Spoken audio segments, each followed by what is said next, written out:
안녕하세요. 반갑습니다. 오늘도 하나님 말씀으로 하루를 시작하는 모닝방에 오신 여러분들을 주님의 이름으로 환영하고 축복합니다. 긴 연휴가 끝이 나고 다시 일상으로의 삶이 시작되었습니다. 그러나 목요일, 금요일 이틀만 일하면 다시 우리가 주말이에요. 모두들 파이팅 하시는 하루가 되기를 바랍니다. 오늘 요한복음 10장 1절에서 21절 말씀을 함께 묵상하도록 하겠습니다. 초막절 기간 중에 이 시각장애인을 고쳐주신 사건으로 말미암아 촉발된 예수님과 바리새인 간의 긴 논쟁이 오늘 말씀을 통해서 마무리되게 됩니다. 예수님은 오늘 말씀에서 이 선한 목자와 사꾼 목자의 비유를 통하여 이 바리새인을 비롯한 이 당시 종교 지도자들을 책망하시고 또 선한 목자로서 예수님께서 하실 일에 대하여 우리에게 말씀해 주고 계십니다. 먼저 1절에서 6절 말씀에서 예수님은 하나의 비유를 드시는데요. 이스라엘 지역에서 이 목자가 양 우리에서 양을 불러내는 그 모습을 비유로 설명해 주십니다. 여러분들 중에 이제 양떼 목장에 가보셨거나 또 양떼를 돌보는 모습을 TV로 보신 분들은 아마 잘 훈련된 강아지가 양떼 뒤쪽에서 몰아서 양들을 목자로 인도하는 그런 모습을 떠올리실 거예요. 이러한 방법은 이 서양에서 양을 목축하는 방식입니다. 이스라엘에서 양을 목축하는 방식은 조금 달라요. 양우리에 이 각각의 양떼들, 많은 양떼들이 함께 뒤섞여서 밤을 지새곤 합니다. 아침이 되면 이 목자는 자기 양들을 찾아서 길을 떠나야 되는데 그때 양의 문 앞에서 양들을 부릅니다. 그러면 신기하게도 뒤섞여 있던 많은 양들 중에서 이 자기 목자의 소리를 알고 양이 하나둘 문을 통과하여 목자에게로 나오게 됩니다. 모든 양들이 다 모이게 되면 목자는 비로소 양떼를 이끌고 길을 떠나게 되는 것이죠. 7절부터 예수님은 이 비유에 대하여 설명해 주십니다. 7절을 보면 예수님은 먼저 이렇게 말씀하십니다. 나는 양의 문이다. 이 우리에 모여있던 많은 양들은 이 문을 통과해서 주인에게로 가게 되지요. 우리의 주인은 하나님이시잖아요. 예수님은 우리가 하나님께로 나아갈 수 있는 유일한 통로, 유일한 문, 유일한 게이트가 되신다라고 말씀하시는 거예요. 그래서 나는 양의 문이다라고 말씀하신 것입니다. 하지만 사람들은 다른 방법으로 하나님을 찾아보려고 노력을 합니다. 바리새인과 유대 종교 지도자들은 율법을 지킴으로써 하나님께 나아갈 수 있다고 가르쳤어요. 그러나 사실 그들은 하나님께 나아가는 것에 대해서는 별로 관심이 없고 자기들을 위해서 더 많은 이득을 챙기고 누리는 데만 관심이 있었습니다. 오늘날에도 이러한 잘못된 생각을 가진 목회자들을 우리는 사꾼이라고 부르지 않습니까? 바리새인과 서기관들은 사꾼에 불과했던 것이죠. 12절 말씀 보면 이 사꾼 목자가 어떤 사람인지 나옵니다. 사꾼은 목자가 아니요 양도 제 양이 아니라 이리가 오는 것을 보면 양을 버리고 달아나나니 이리가 양을 물고 가고 또 해치느니라. 정말 끔찍한 말씀이 아닙니까?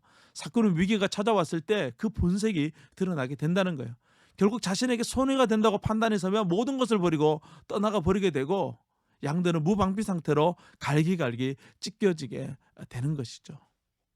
하지만 예수님은 그렇지 않으시다는 거예요. 14절 말씀이 이렇게 말씀하십니다. 나는 선한 목자라 나는 내 양을 알고 양도 나를 안다. 15절 나는 양을 위하여 목숨을 버리노라. 예수님은 우리의 선한 목자로서 우리를 아십니다. 수많은 양떼가 있다고 하더라도 예수님은 오늘 나를 아세요. 그리고 나를 부르십니다. 내가 양의 문을 지나 하나님께로 나아갈 때까지 우리를 부르시고 우리를 기다리시는 분이 바로 우리 예수님이시라는 거예요. 그리고 예수님은 우리를 위하여 목숨을 아까워하지 않으시고 목숨을 버리십니다. 예수님께서 목숨을 버리신 이유는 바로 우리를 구원하기 위함인 것이죠. 자기 목숨을 내어주심으로써 하나님을 알지 못하는 수많은 사람들 그리고 내가 구원받을 수 있도록 기꺼이 십자가 위에서 자기 희생을 하신 것입니다. 오늘 말씀은 구약 성경에 나타난 이 메시아의 모습을 너무나도 정확하게 짧게 정리하셔서 전해주는 말씀이에요. 이 말씀을 들은 유대인들은 혼란에 빠졌습니다. 예수님의 말씀에 조금 더 오류가 없고 모든 것이 사실이기 때문에 그랬던 것이죠. 하지만 사꾼들은 달랐어요. 그들은 예수님의 말씀이 진리인가 아닌가, 맹인을 고쳤는가, 그것이 사실인가 아닌가 그런 것들은 중요하지 않았습니다. 오직 자신이 누리고 있는 이 부귀 영화를 더 이상 누릴 수 없을 수 있다는 이 위기감만이 그들을 불안하게 했던 것이죠. 그들은 예수님을 향해 이렇게 외칩니다. 예수님은 귀신 들렸다. 저 사람은 미쳤다라고 하면서 예수님을 이상한 사람으로 몰아붙이기에 급급했습니다. 진리를 받아들이는 사람에게는 참된 평화와 안식이 주어지지만 진리를 거부하는 사람 또 진리를 받아들일 수 없는 사람에게는 이 불안과 분노가 끓어오르게 됩니다. 무엇인가 감추려 하고 무엇인가 숨기려고 하는 사람은 불안할 수밖에 없는 것이죠. 우리는 진리를 받아들이는 사람이 되어야 될 줄로 믿습니다. 진리에 순종하고 복종하는 삶을 살기로 결단한 사람이 바로 우리이지 않습니까?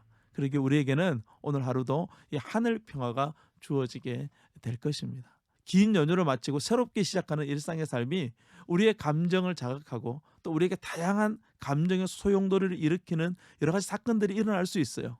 그러나 선한 목자 되신 그 주님의 보호하심 속에서 평안을 누리는 은혜가 저와 여러분에게 넘쳐나기를 주님의 이름으로 축복합니다. 오늘은 제가 기도함으로 마무리를 하도록 하겠습니다. 거룩하신 하나님 아버지, 은혜를 감사드립니다. 긴 연휴를 마치고 다시 일상으로의 삶으로 돌아갑니다.